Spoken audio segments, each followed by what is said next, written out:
pussy whipped. This isn't going to be a specifically feminist post per se, although all topics can be addressed from a feminist point of view. Rather, this will be a bit of a palate cleanser after the nastiness of the last multi-article topic on consensual rape. As well, this will serve as an update and sort of part 2 to the previous post in the alphabet series, O is for ownership, Pelmeni on a stick. And finally, from a purely selfish perspective, I'm aiming for a medicinal spoonful of self-indulgent cat love. So to save some of you precious time, if you don't like or aren't interested in cats, or you're not interested in a personal narrative devoid of analysis, you can stop here and keep the moments you would otherwise lose. So in O is for Ownership, I talked about the joys of living in my very shitty apartment in Georgia. In the months following that post, things got progressively worse. I was able to confirm that something had indeed died in the space between the floors of my 2-story building when my bathroom ceiling began raining maggots and my entire bathroom was wriggling for a few days as I dealt with the mess. Then a record-breaking hot summer began, and my allergies to the increasingly worse mold situation in the apartment kicked into high gear. The final straw was the indoor and outdoor construction project my neighbor began, which was extremely loud and interfered with my online classes during the day and continued on into the night when I was trying to sleep. At the beginning, before I figured out what was going on, it looked like the next-door neighbors were cleaning up the garbage dump that my upstairs neighbor had created outside my kitchen window due to throwing all of his food, plastic, and paper waste out of his kitchen window instead of using the public waste bins. But they ended up turning the area into a private social space for themselves. The garbage dump had at least been quiet and allowed me privacy, but now I had balls being kicked against 2 sides of my apartment instead of one, and even more loud people noise, and double the number of loud boy children running around for some reason. I guess they were inviting people over. Needless to say, I'd really had enough. So I enlisted the help of my one local friend, and we quickly found another place within a month, in September 2024, I moved myself into a slightly cheaper, tiny house-type construction. It was poorly built, very unattractive, and completely uninsulated, meaning stifling in the summer and frigid in the winter. But there are actually many advantages, including windows I can open and a shower that works and that make me say it is what it is, and for the price that I'm able to pay, I'm not complaining. Highlights include I pay 80% of what I was paying in my old place, and yet I can walk downtown in 5 minutes. That in and of itself is worth it and makes me wonder whether my old landlord was cheating me because I was a foreigner. Further, I'm housed in a small cluster of humble homes behind a large metal privacy gate, and I'm the farthest inhabitant from the road, so car and people traffic don't affect me like they did in the last place. And as a bonus, the street dogs, which are ubiquitous in Georgia, can't get into our common area. As well, living in a freestanding building tucked at the back of the property, I don't have to share a wall or ceiling with other neighbors. And while there is neighbor noise, which is unavoidable when you live in cities and among people who don't share your quiet way of doing things, no one is stomping above me or hitting a shared wall repetitively with balls and other things. In addition, there are no nasty young boys living in my cluster, only one quiet 14-year-old boy who can speak English, and all the rest are nice and friendly girls of different ages. Most of the neighbors are friendly to me, and I've tried to use my limited Georgian with them to build goodwill. In short, I'm much better off psychologically than I was last year. I still haven't decided what my future holds, so in the meantime, it is an adequate place for a low-incomer to live for the time being. When I moved in, I got very sick almost immediately, and it lasted about 4 months. I think part of it was the relief of escaping 2 years of stress, and part of it was overcoming a long period of living with serious mold. I developed a shitload of weird symptoms that left me bedridden with a lot of pain and fatigue, and I was very thankful that I teach online, so I didn't have to travel to a workplace and spend precious energy leaping about a classroom. I had mentioned this briefly in a previous post, and one male brain trust stopped by to comment that I was probably sick because I was a former slut who had become bitter in middle age because I couldn't whore myself with much success anymore. Lordy, what would I do without men on the internet? They really are so insightful and extremely generous in their willingness to share their opinions. Well, let's get to the good stuff. Cats. And note here that if you go to the written post, I've got lots of cute photos of the various cats I'm going to be talking about, including some babies. Anyhow, there are 2 other cats besides my one cat that live in my complex. My cat, I'll call her M, is a sterilized female, and she'll be 3 years old this summer. Then there's a large, intact, noisy male cat that looks like my girl but with long fur that sluts around the yard and surroundings looking for females to assault. He doesn't like my cat and he won't come near me, but he constantly prowls around my home because of the third cat. The third is a beautiful 2-year-old unsterilized female Russian blue British shorthair mix. She decided she owned both me and my home the day I moved in. That day I had come back to my place after buying some groceries for my empty fridge, and I found her in my kitchen, having managed a difficult entry through my small open window at the ceiling of my bathroom. Especially surprising because it turns out she was also heavily pregnant at the time.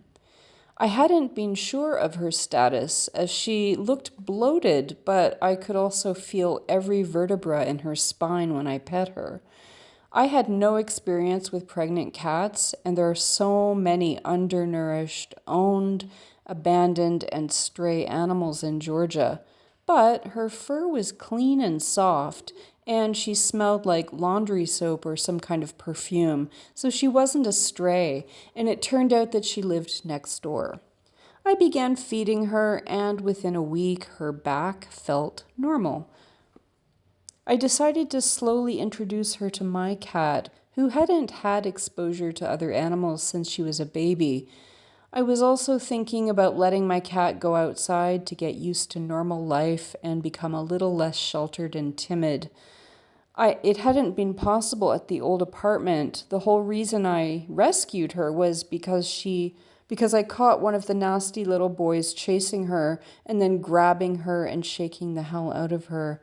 But the new place didn't have little boys, traffic, or dogs.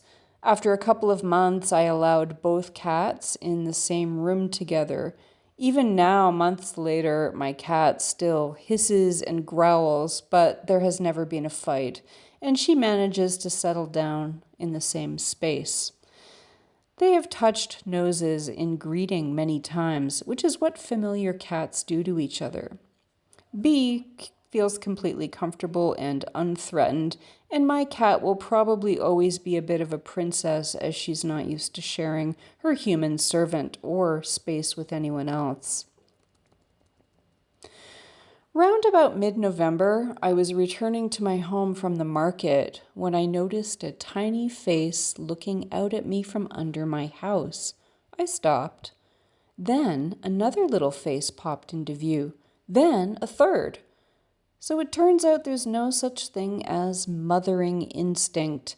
I've always doubted the inbuilt ability of females to caretake.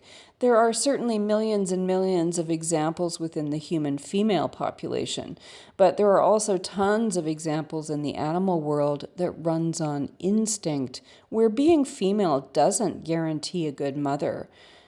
And little B has no interest in parenting. After speaking with the neighbors, they confirmed my suspicions. B spent little time taking care of her kittens, frequently taking them out of the safety of the nest and putting them outside in the cold, and often preferring to come over to my place. One of the kittens had died, and when I met the remaining three, the small orange one wasn't looking very good and was developmentally quite far behind his gray sisters.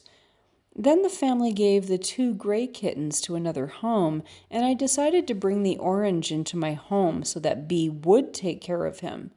I let them sleep with me and my cat, taught the kitten to use the litter box, and I fed and gave attention to him. And his mother was spending most of her time with him, letting him feed and cuddle, both purring contentedly on my bed. After a few weeks, the kitten had grown a lot, was climbing and playing, and he was prancing about instead of hobbling around on weak legs.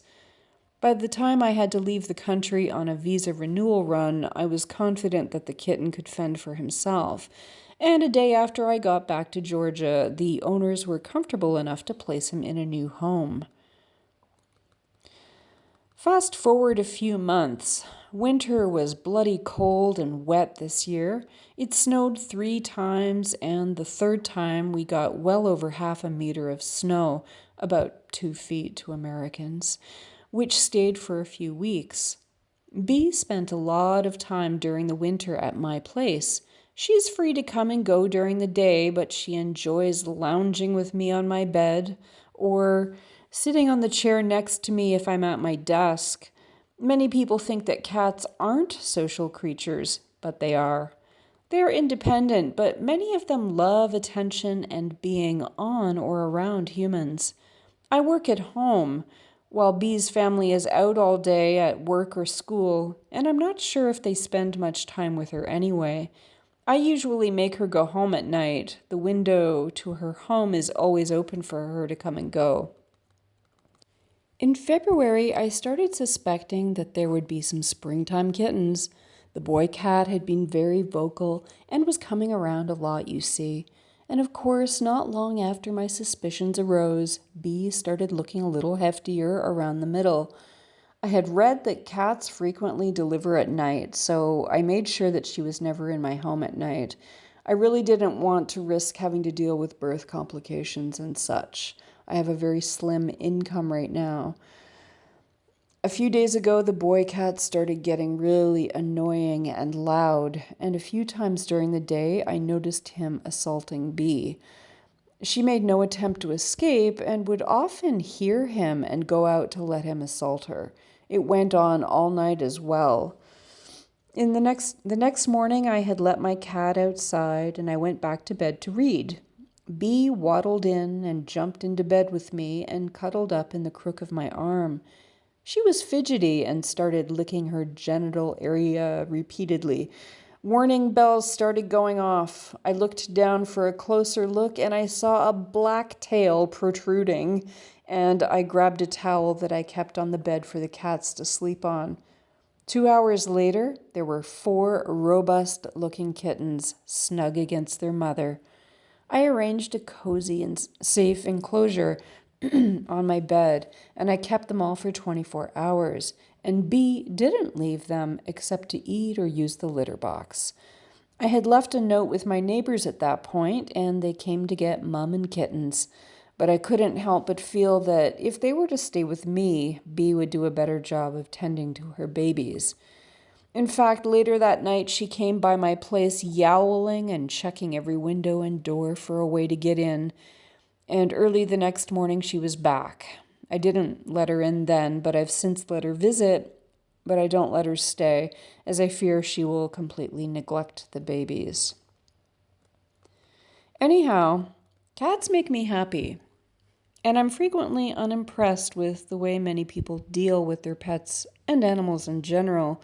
I know in Western countries, people can get really bent out of shape when their pets, especially cats, get involved with neighbors or have a clear preference for other people or places. They tend to blame those neighbors instead of wondering why their pet might not want to stay with them. It's usually something simple, though: attention, food, or safety. I didn't get a sense of that fierce ownership, denial, and rage in this situation, luckily. It might be different in Georgia, where people seem to give less of a shit about animal welfare or see animal issues as someone else's problem. I just hope that this family gets spayed after this litter. As much as I love kittens, it is unkind to force female cats into a lifetime of constant breeding. And there are way too many unwanted cats here as it is, many of them starving and suffering. But this is an ages old problem that crosses species, isn't it? Myself, I tend to see the right not to breed as what we as females should be fighting for all species.